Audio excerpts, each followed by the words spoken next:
Ladies and gentlemen of the press, as we have heard from our CS, it's true. We have had a long meeting between the national government, the county governments, and our development partners to review and deliberate on the drought crisis facing this country and the Horn of Africa. And we have taken time to get reports from across the country. And it is true that there is need for urgent intervention to save lives, to save livelihoods, and to make sure that no Kenyan dies from starvation, and to forestall the deaths that we have witnessed with our livestock across the country.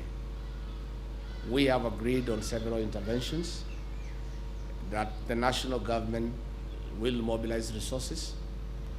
Our county governments have agreed to provide resources, and our development partners have agreed to support us in a big way so that we can mitigate the effects of the drought, which is as a result of climate change and other factors. In a nutshell, there are several strategies that we have come up with, and one of them is that there has been a lack of coordination between the national government, the county governments, and our development partners, resulting to duplication of the various interventions. We have agreed that county steering teams are constituted and made operational. That will be chaired jointly by the governors and the county commissioners, and all the state and non-state actors will be members, and all those who are involved in the humanitarian intervention will be members of those committees. Because of the urgency of the required interventions, those committees have been convened for Tuesday in all the affected counties under the chairmanship of the governors, with the help of the county commissioners, to appraise the situation and identify the needs and the interventions that are so required, and come back to the National Secretariat that is domiciled here in my office for intervention and supply of relief food. We want to thank our governors for agreeing to put money aside to partner with the national government and our development partners as a part of the mitigation strategy to help the people of Kenya who have been affected by the drought. We have agreed that all water agencies across the country have mobilized 100 water buses that will be deployed in all the areas that have been badly affected to assist in getting water to human beings and livestock, so that we can address the water shortage that is prevalent in those areas. Again, the Kenya Defense Forces have agreed to provide water rigs to engage in an emergency drilling exercise to drill as many boreholes as practically possible in various parts of the country.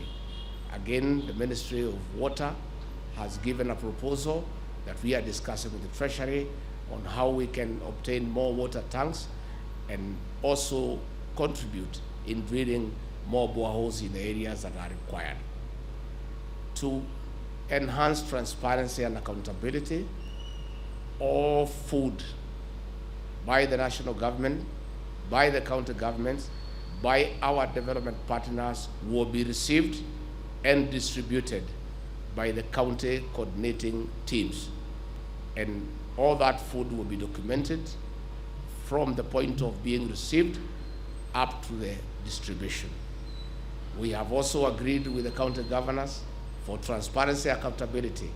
All food purchased by the county governments will be surrendered to the coordinating teams so that all players are well appraised on what has been provided and in the manner in which it is distributed.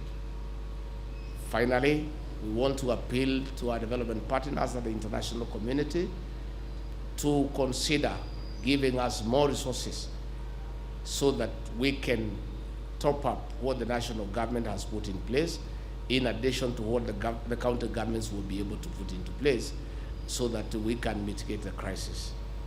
Again, in terms of livestock intervention, we note with a lot of concern the destruction of livelihoods. Livestock herders who have lost livestock have become impoverished and their lives almost coming to a halt.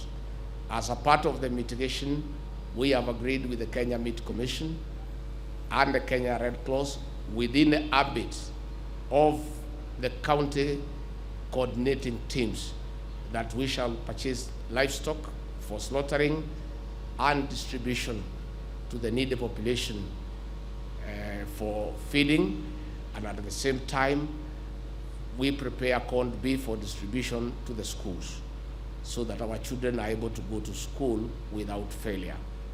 In a nutshell, we want to assure the people of Kenya that our government, the county governments and our development partners are well coordinated, and we have agreed that we must make enough interventions to ensure that no Kenyan will die as a result of the starvation.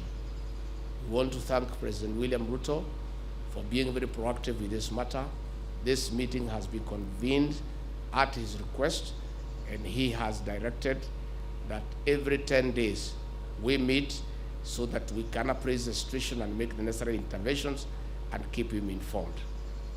For the purposes of the media and the Kenyan people to know what is happening, we have agreed and we have requested the Kenya Defense Forces to assist us to set up a command center in this office that will regularly brief the media and the people of Kenya on the interventions that are being made and the drought situation in general, so that we all move in the same direction. And this being a public matter, the public and the press is entitled to information on a weekly basis. So with those few remarks, I want to say thank you.